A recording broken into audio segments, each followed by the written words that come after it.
everyone. My name is Michelle, and welcome to another episode of the Language Lounge. And today I have Maris Hawkins with me, and we are going to talk about professional development and kind of a couple different things we're going to talk about, right, Maris? But really how people can get the most out of professional development, how you can expand your learning and your networking opportunities, and kind of touch on some different formats. And for some of you that maybe haven't been, there's a lot of new people in our profession, right, coming up, have not been to a World Language Conference, maybe some things, terminology and things you don't know about. So Maris, thank you for coming today. And why don't you go ahead and just introduce yourself and kind of tell us your context and what's going on with you.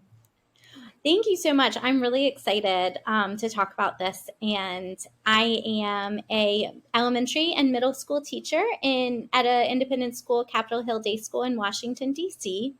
And then I go to a lot of professional development. I've been lucky to present at a lot of different places. And this year is going to be my first year presenting at ACTFL, so the national conference. I'm excited for that. And then my biggest, most recent project has been my book, Common Ground, Second Language Acquisition Theory Goes to the Classroom, which I co-wrote with Florencia Henshaw. So that's been what I've been up to recently. And that's a lot. It's very exciting. And I feel kind of weird having you on here and not talking about that book, right? Because it is a very impactful book, and there's a lot of talk about it in Lang chats and all of that. But we're going to talk about something totally different. So maybe you'll have to come back again and we can talk about the amazing book. But so tell me what's on your mind. Where do you want to start, and what would you like to talk about professional development? Yeah, so one of the first things that I kind of wanted to talk about is for people who are new to the profession, talk about what's out there.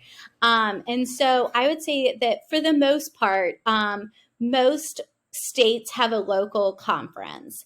And I think for language teachers, and I think that is so valuable and such a great place to start. It was really important for me to go to my local conference, and my local conference is GWATCFL, which is the Greater Washington Association of Teachers of Foreign Language. So they can even be kind of even more specific. So there's one for Virginia, there's one for Maryland, and then there's one for kind of the DC area as well. So I think anytime teachers can find their local conferences, that's so valuable because they obviously are cheaper to attend because you typically don't have to travel as far. And they're more intimate. You can start to talk to people, and then you see those same people every year because you're attending the same conference. And, there's only so many people probably in your state that are attending from year to year. And in particular, this was how I got my current job, was through connections with GWATCFL in this case. So I first wanted to just say, if you're not going to your local conference, to definitely check that one out to start. It's so funny.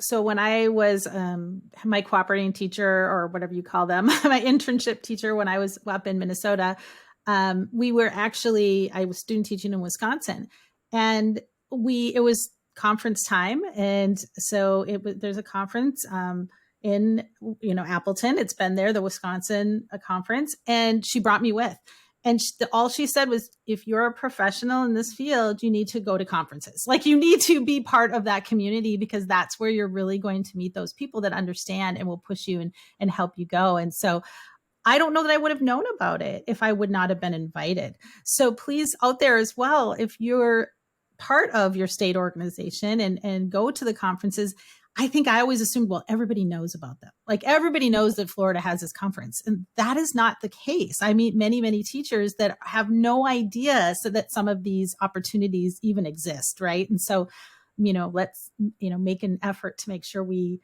kind of get the word out, if we can, to some of those teachers that may not know. Exactly. I had a sort of similar experience. My professor at the University of Virginia, Dr. Ruth Faree, brought us and kind of told us all. And the good thing is, when you're starting out, a lot of times, most conferences in general, but even like local conferences, they'll have a discounted rate for students and then also Yeah. for first year teachers. So that helps as well. Yeah, And then absolutely.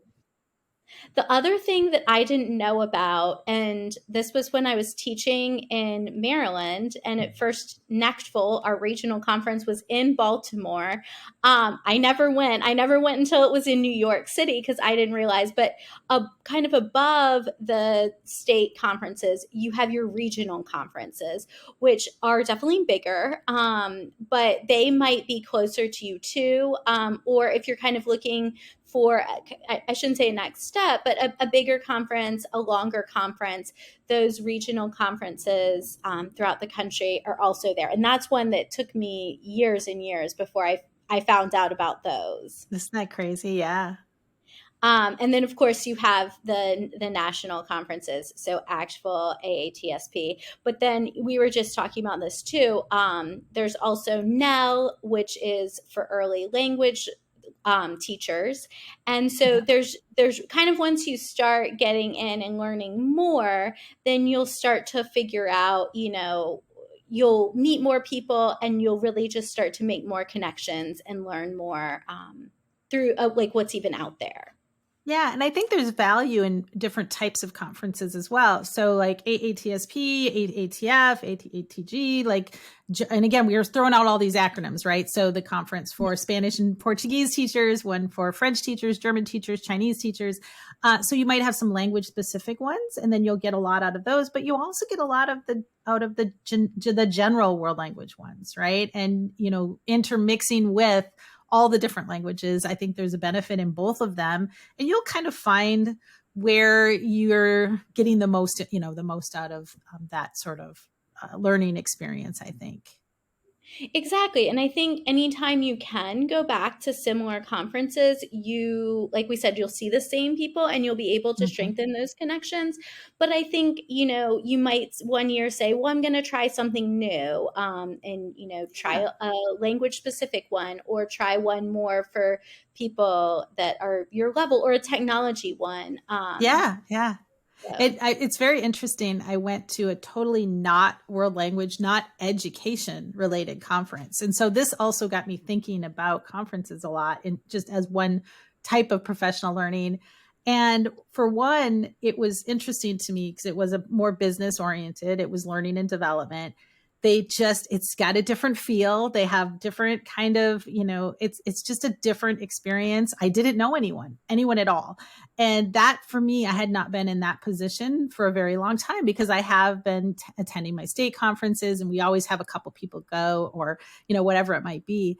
So I felt like that person that doesn't know anyone and doesn't know how to start meeting people and doing that. And I think we're going to talk about that in a little bit, and how to handle that situation as well.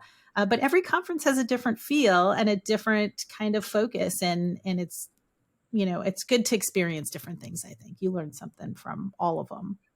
I agree. But I think, and also kind of going back to talking about the terminology, I think some of the terminology can be daunting when you Yeah. first look at, and especially if you are going to a bigger conference, like a regional or a national conference, like you get that book. I mean, I think Yeah. most of, now it's like an app, but you get that book of Right. all of the questions, and you're just like, how do I even choose? Because there are Right. so many.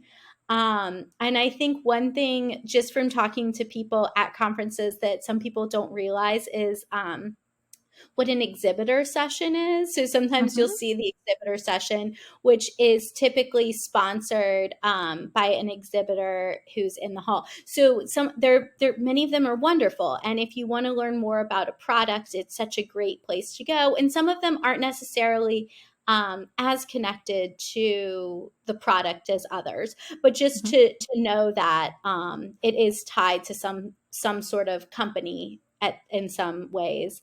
And then the other one that I always kind of default to is the best of sessions. So at regional conferences, they'll have like best of, and then the state ones. So if I can't decide, I normally will pick the best of, because that means that other people have seen it and said that it's really, they really enjoyed it. Now that's not to say, don't go to any, don't go to those. Like, definitely make sure it's something that's relevant and interesting to you. But sometimes if I'm not seeing one that it's really calling to me, I always fall back on like the best of sessions. Absolutely. When I went to I had no idea the first ACTFL I went to, I actually presented as best of Skolt. And I thought, and it was in Boston. It was like in a building, like I swear it was like a half a mile away. It was like in this isolated hotel building, like across the street and down the hall. And I'm like, there's not going to be anybody here. Like, this is like, it's a trek to get here. And I've never been so panicked and scared in my life. And I walk into this huge full room of people, and it is a thing that the best ofs are, typically well attended, and they still have that kind of real practical feel, because they do come ground, they come from the state, picks a best of, you go to the regional, then you become a best of, or you might kind of move on. But those sessions are usually very, very good, right? I mean, they are, I always say, if you don't know where to go there. I know people that literally just stay in that room all day, right? And just kind of keep rolling through all of the best ofs. So that's a great tip, a very good tip. Yeah. And then the other thing that I would add is if you can go to a pre-conference workshop, those are extremely valuable. So I was lucky to go to one with Rebecca Bluewolf in NECTFL, and it was just absolutely amazing. And she really, you have that time, because the other thing is conferences are exhausting, and 100%. It's like 45 minutes, maybe an hour session. So you really don't have as much time to get as much information as you think. And so sometimes the pre-conference workshops the day before give you more time to process and to really work through something and to really get a lot, because sometimes in the conferences you're just going from one thing to another and it can be overwhelming. So that's the other thing that I think I didn't realize when I started going to conferences that I felt was really was beneficial. And like you said, I mean, most states at their conference also have pre-conference sessions. And again, we're not just talking about the big, expensive, ACTFL or the, the national ones necessarily. Although of course the pre-conference for them are amazing as well. But even at your state conference, definitely check out those pre-conference, and it does give you that time to not only just learn more, but process it, like just talk it out.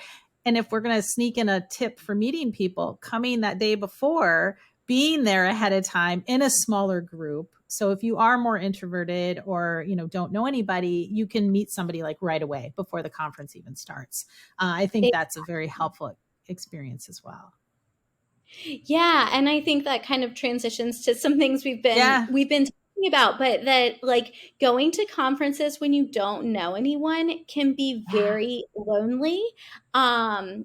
So we actually talked more at AATSP, and I was at Samara Spielberg's session, which is like kind of a side tip. If you can ever see Samara, I 100% recommend it. She's amazing.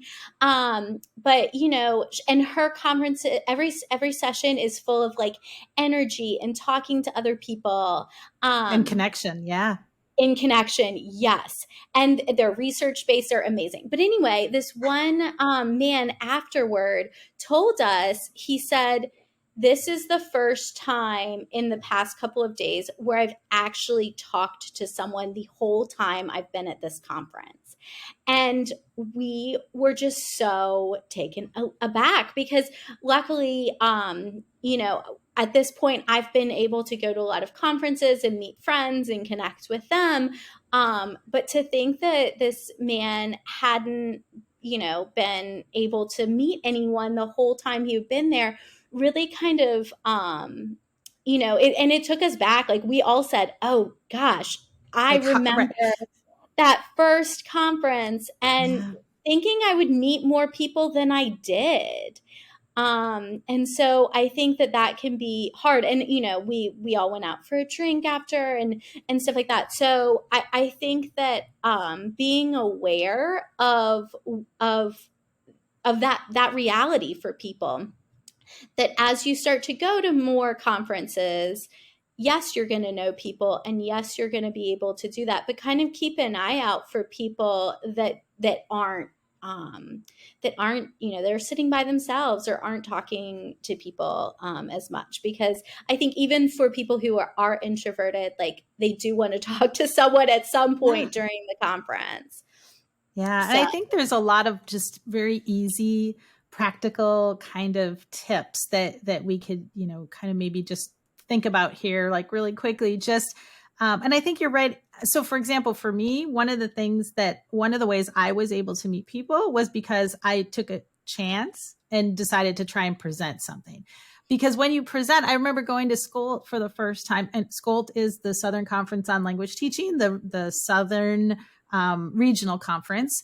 And I didn't know anybody, but through presenting, that gave people a chance to come up to me, because I never felt comfortable going up to other people.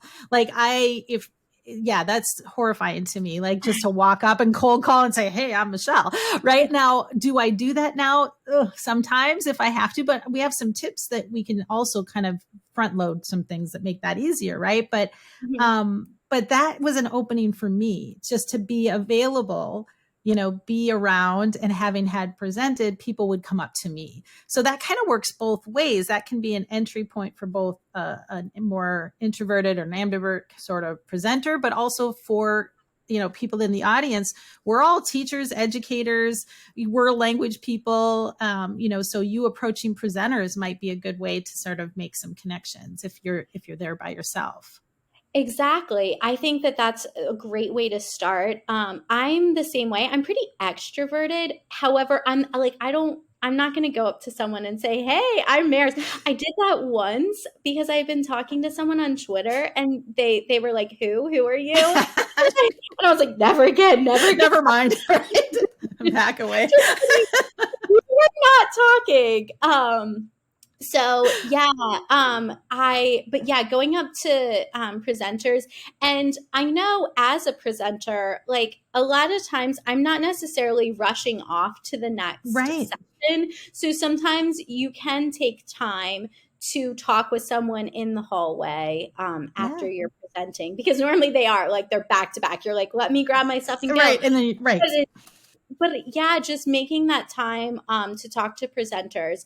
And I think too, as presenters, knowing that and trying to give some time in your presentation to talk to the person next to you, not only because it's a lot of sitting and getting, but also teachers, even if you're introverted or extroverted, if you see someone sitting there, you're not going to be like, "Oh, well, I'm not going to include them in our conversation." You will be able to include people more naturally into conversations if you do that too. So I think having presenters be aware of that and giving that time to kind of turn and talk to other people, I think is valuable.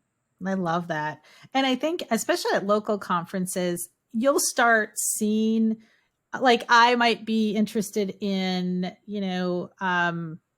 differentiation or CI strategies or authentic resources.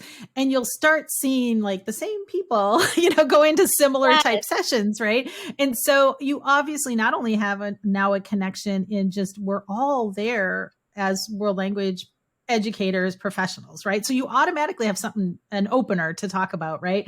But then you have a further sort of like, oh, hey, I've seen you at the several sessions. How did you like that? So I think it's if you're intentional and have a plan ahead of time, I think you can sort of intentionally make some of those connections in a very not in your face sort of way, right? We're not like networking salespeople, where we're just kind of like, hey, my name's Michelle, but in a way that is inviting connection with other people, I think is the important part.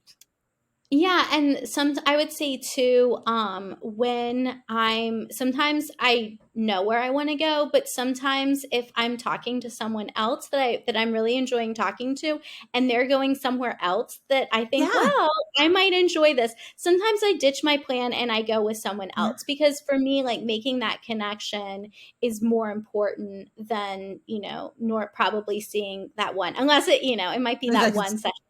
You're really like, that was your number one, but kind of be flexible and go with someone to another session, and maybe they know the presenter and think, oh, that they're really great and this will be a great topic to learn. I love that. And so this has been a goal of mine at conferences now for the last couple of years of how can I both put myself out there and meet other people, but also how can I facilitate connections that I have with other people who don't, right? So I think that's an important part of it, as well. And just one of the strategies that I've used in the past to kind of, again, I don't want to be like intrusive of, in people's space.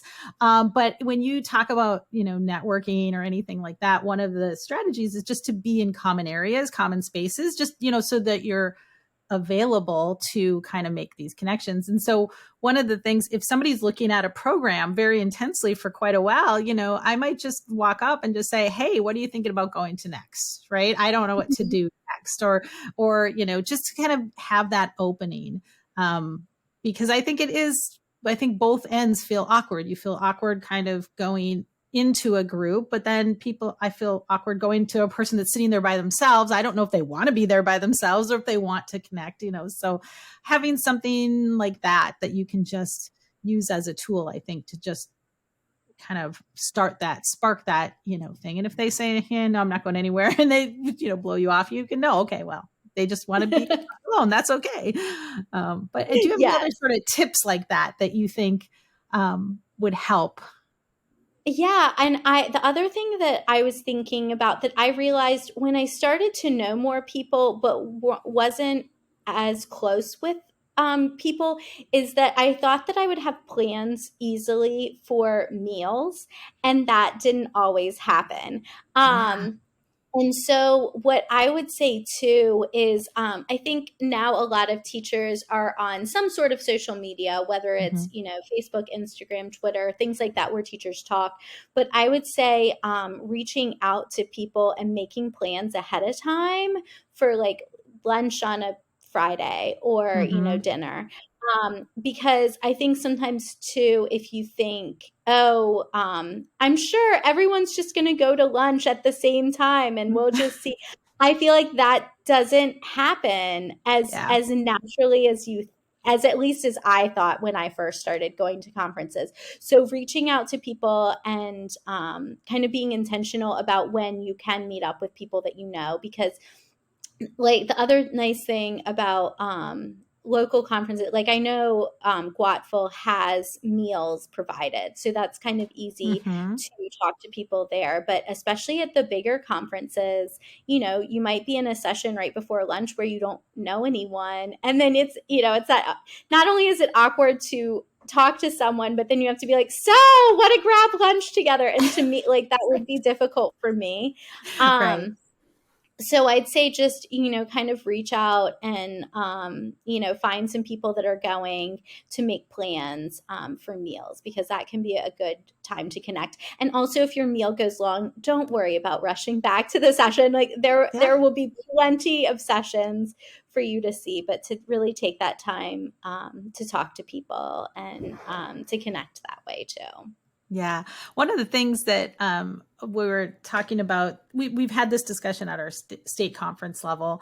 And I think conferences are also they also have some things to kind of help with this. And I hope that after Samara did put this thing on Twitter, I think there was some response and it got people thinking about conferences and how we can build in some of these things as well. But one of the things that we were talking about is that so if I'm making a reservation for dinner with a couple people, we're going to just add a couple more empty seats in there, so that as my group of people, as like as we are going to go out to dinner, we can feel comfortable just saying, hey, do you want to go out to lunch? We have an extra, we have an extra seat or something. And I think the connections go both ways. I may have a group of people that I usually, that I have connected with professionally that are part of my network, but that doesn't mean I don't want more people in my network, right? It doesn't mean I don't want to meet people. And I think people get, intimidated, myself included. I'm like, oh, they already have a big group, they don't need anybody else, right? But I think even reaching out on Twitter or on Facebook and just saying, hey, I really like what you say on Twitter, and I like what you said about this, and I would just love to have like 5 minutes just to introduce myself and chat, right? And I think I would love that if somebody said that to me. I would love to have that opportunity to personally connect with someone. So we have to be brave and a little vulnerable, I think, as we're trying to connect these professional relationships. Exactly. And I think another thing, kind of from the conference organization, and I do know that NECTFL, so that's, I didn't specify earlier, that's the Northeast Council of I know. And so and it's always in New York City, but I think they matched up new attendees with like almost like a mentor. So I liked that because they'll normally have a new, first time attendee session. But to kind of actually match you up with someone, then that will really help foster that connection. Again, hopefully if you are that mentor, you can, go over some of the things that we've talked about too, but then it's someone that and then, and actually at AATSP, we were talking about mentorships and how if you can even do a small group, sometimes that's even better. So then people are meeting for more first-time attendees who might not know anyone, and they're meeting a couple of other people who have been, to these conferences a fair amount before. And so I really like that model as a way to that's great. Foster connection too. At that conference that I went to, the L&D, the Learning and Development Conference or Learning and Design Conference, one of the things they had that I love, and I hope that it follows, but it was called a meet and eat. And so they just had the conference itself, and it was a huge conference, ACTFL size, probably, honestly. And ACTFL is the national conference. It was, they just made a reservation for 10 people at 10 different restaurants. And so you would just do a sign up genius. That's all they did. They didn't do anything else. The conference didn't manage these. They didn't provide little talking points. They just that was so easy, like 10 restaurants, 10 reservations each. And you would just go on a sign up genius and you would sign up and if you chose to want to be there and have dinner with people, it was a great way for me to connect with some people, even if it was just over dinner. It didn't have to be like forever, it doesn't have to be a long-term relationship, so to speak, but just talking about the conference itself, processing some things, meeting some new people. And I really enjoyed that. And I'm not one that would ever like just cold call and go, I'm not the person arranging the dinner normally, so it was a nice way to just, give people some, empower people that wanted to meet people in a very safe, very non-threatening sort of way. Yeah, I love that. And I think, like you said, it's easy to kind of set up and then kind of be hands off about it. Yeah. So, yeah. Awesome. And so the other thing that I've been involved in recently is EDCamp. And I shouldn't say recently. I think I'm on like year 6 or 7 of this. But what I started just with a general ed camp, and what ed camps are is they're kind of called unconferences. So you go, they're free, and you go the day of, and people put up ideas of things that they want to talk about, things that are on their mind. And then actually the schedule is built around things that people want to talk about. And to me, this has been a really great way to foster connection. I would say it's quirky, and that you have to realize that it's a conversation and it's not a presentation. I think Yeah. that a lot of people still, when they go to conferences, are expecting presentations, and Hmm. I think that there's a lot of value in conversations. Oh, I So agree. people have to kind of know that going forward. But we did a couple of things to kind of foster those connections. So at the beginning, we have breakfast, and we would put Hmm. up all the different languages around the room, and then people could sit where the language that they taught. And this could be done, if Hmm. by regions, or whatever you would want to do. But then that kind of gave people a starting point of ways to start talking.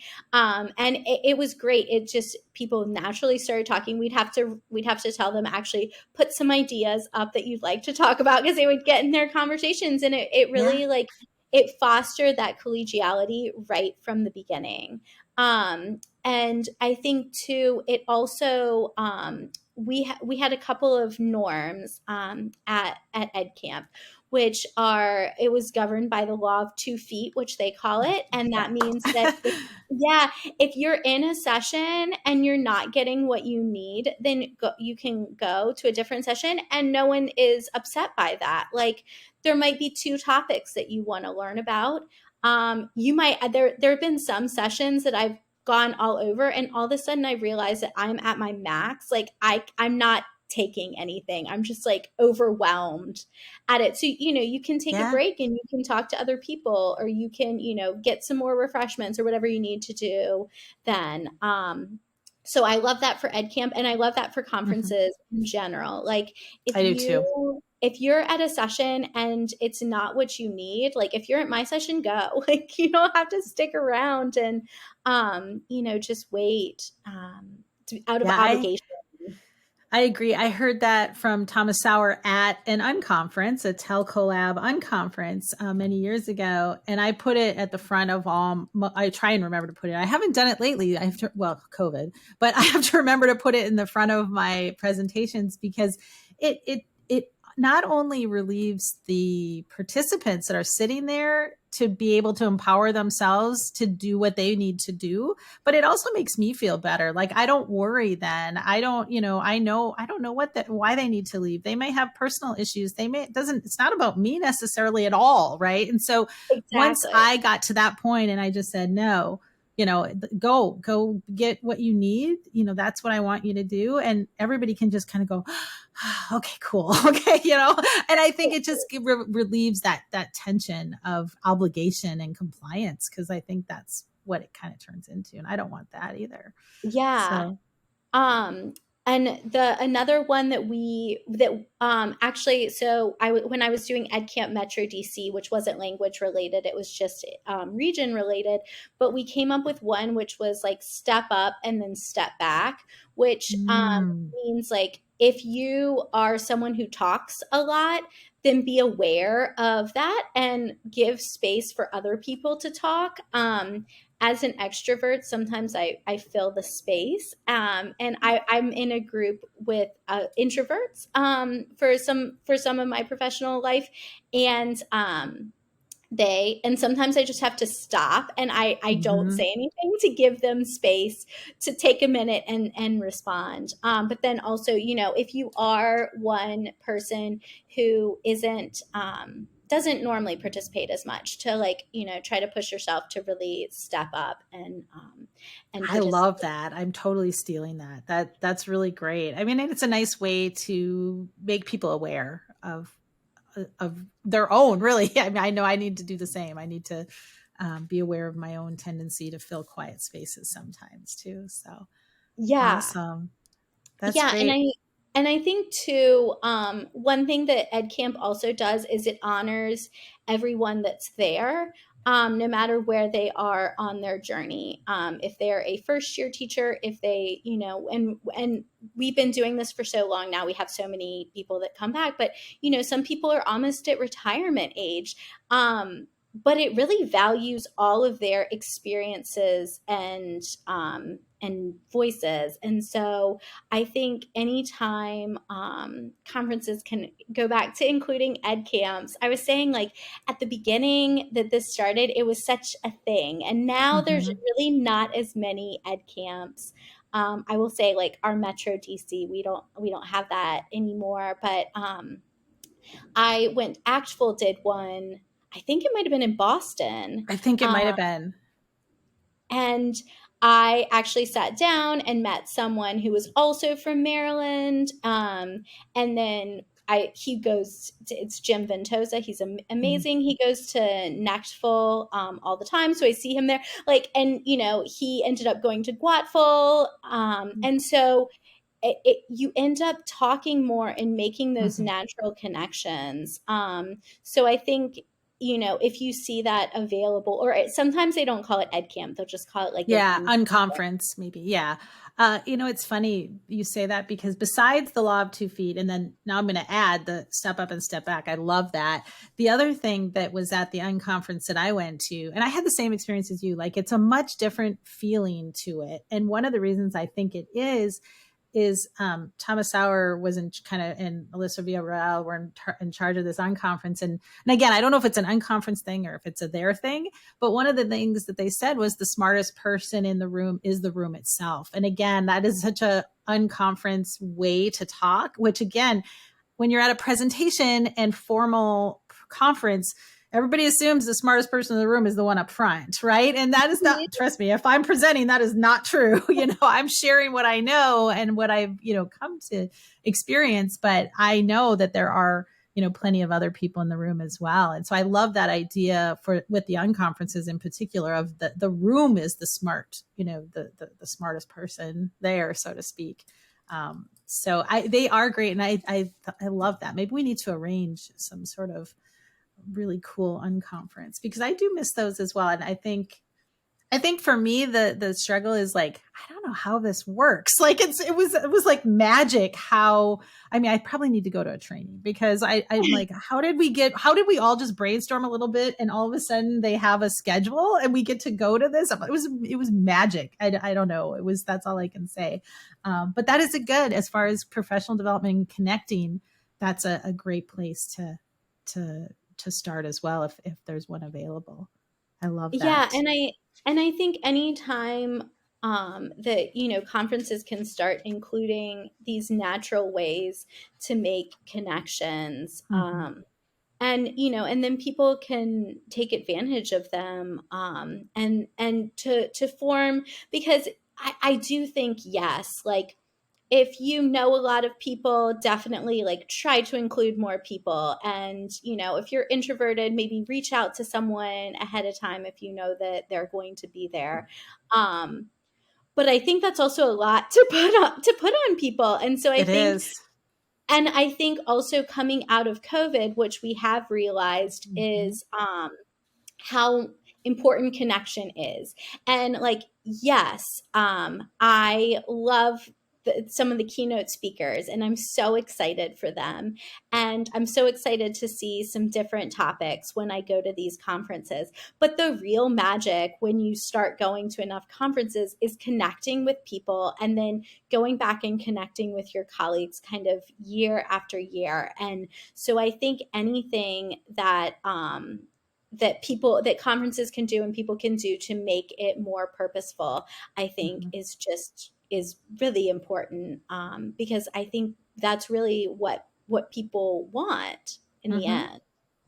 Absolutely. And another just quick little thing is if nothing else, when I first started, look, most of them have like a first time ribbon or some affinity ribbon that kind of explains. And if you have the same ribbon, like chat, right? I know it's not easy, but okay, you don't know what you're doing either, huh? Let's go find a session together, but I think there's just a lot of little things. But what I find is I don't think about these little things during the conference. During the conference, I've got all sorts of feelings, right? I've got like, I feel excluded. I feel included. I feel overwhelmed. I feel like there's a lot of stuff happening. There's a lot of stimulation. Mhm. And so for me, I need to go in with sort of a plan. I need to kind of, and it sounds weird to like plan for, interactions with human beings. But for me, being not extroverted, not introverted, but just, I don't know what I am, but, just to say like a deliberate plan, like I'm just going to connect with two people I just don't know, that I think, we can, benefit from each other, whether it's a presenter, whether it's, I feel somebody, I see, you see people on the edges and, they may want to be there or they may be waiting for somebody to approach and to do that. So, I just try and go in with a very low goal of some sort as far as me connecting with others that I know and that I don't know. Yeah, and I think too, also just keeping in mind that like having such two people seems very achievable, as opposed Right. to like I'm going to make all of these Right. connections. But I think that really makes it seem more achievable, Yeah. and not as like as overwhelming, because I mean, and then in the end too, like conferences you learn so much from other people, and they really are valuable. But one of the reasons that I wanted to have this was just kind of this conversation was to just kind of bring to light like the reality of conferences too. Yeah. So, and Absolutely. Absolutely. the other thing that I was going to say is too, and we kind of alluded to this before, but like also it is very overwhelming. And so make sure that you're taking breaks, because if you plan to go from like session 1 to session 50, so I don't even know how many session blocks Yeah. there are.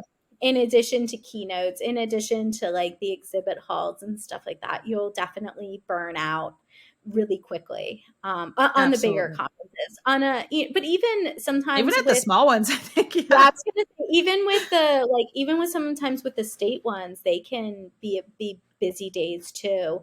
So just make sure that you're taking time for yourself, and that doesn't also have to be like can be with someone else. It can just Mm-hmm. be by yourself. So you're kind of just able to process everything you are learning, because it gets very overwhelming Yeah. And quickly. I find I don't take care of myself very well at conferences. Like part of it, like you sit a lot if you're attending a lot of sessions. So, well, a Mhm. lot of conferences now are building in like wellness sessions. That's also a great way to meet people as well. They've got dance breaks or they've got yoga breaks or something like that. Or our state conference, the Florida Foreign Language Conference last year, did a walk or a jog in the morning, so things like Right. that, like keep yourself, keep hydrated, bring a sweater. Cause I swear I get sick almost after every conference. And I don't think it's it might be the people, but I think it's just like, I'm tired. I'm worn down. I haven't slept as well as I should. I haven't eaten very well. I haven't exercised, so it definitely is important to kind of take care of your mental health, your physical health, and then have a sort of a plan. I know a lot of people will have a one topic, sort of this time I'm really going to focus in on X, Y, or Z, whatever topic it Mhm. is. And others like it sampling like a buffet. Like I'm going to go to a little bit of everything. Whatever Mhm. you pick is good, but it is a lot of information. Just like a buffet, you can probably get Yeah. too much of things, right? Yeah. Oh my gosh, but also like bring a sweater. It is Yes. freezing every time I go to conferences. Like in the summer, in the Yeah. winter, anytime, it is freezing. Yeah. So bring a Yeah. sweater, Tip because number, yeah, the number one tip. Bring a sweater for yes, sure. I For know. sure. Well, is there anything else that you wanted to kind of add? We touched a little bit about, how we can network, why to network and some little tips here and there. Is there anything else that you wanted to kind of any summary sort of phrase that you wanted to kind of throw in there? Oh geez. No, I mean, I would just say like going to conferences has been so beneficial to me, and I know that I would not be the teacher that I am, without attending these conferences and meeting all the wonderful people, that I have. So I definitely encourage people, and then also just to just kind of we talked about this a little about the scholarships, but look out for Yeah. scholarships, because that's another thing is Yeah. that, these conferences are expensive. So definitely reach out to see, like, if your district or school will pay for it. And then, beyond that, there are definitely scholarships and things like that you can do to make conferences more affordable. And I think also I will say that's something I see more and more with conferences working on is the affordability piece. Yeah, because it is. Yeah, it can be cost prohibitive at times. And again, even though we're specifically talking about conferences in this season, really the same goes for any professional development sort of events, right? And so, whether you're virtually connecting, because a lot of the conferences do have virtual options, scan the chat, find a name, email them or message them privately and say, hey, after this little session, do you want to kind of Zoom for a minute? And, everyone needs those connections. And, whether you're at a physical conference or professional development or online, I think there's still ways to make those connections work. So exactly. Well, it's been lovely, and I look forward to seeing you at ACTFL. Hopefully, I don't know where else we might between now and then, but hopefully for sure. And if you see Maris or I, and you see our name tags, please stop us and say hi and introduce yourself. Right, Maris? Exactly. Yes. So this is also just a long way of saying, introduce yourselves to us at conferences. Exactly. We will always make time to talk to you, unless I'm like late for my conference and or lost, which I might be lost too. But and that's another way you could talk to people. But yeah, talk to us, and I'm hoping to meet more people this 100%. year. Absolutely. Well, thank you so much for stopping in. And if people want to connect with you beforehand or even now, what is your Twitter information? Pretty much I just put everything under Maris Hawkins. Okay. Maris is enough of an original name that I could do that. But yeah, so I'm at Maris Hawkins. Wonderful. Awesome. Thank you so much, Maris, for sharing some ideas with us that hopefully will help people as we head into this very exciting conference season. Thank you.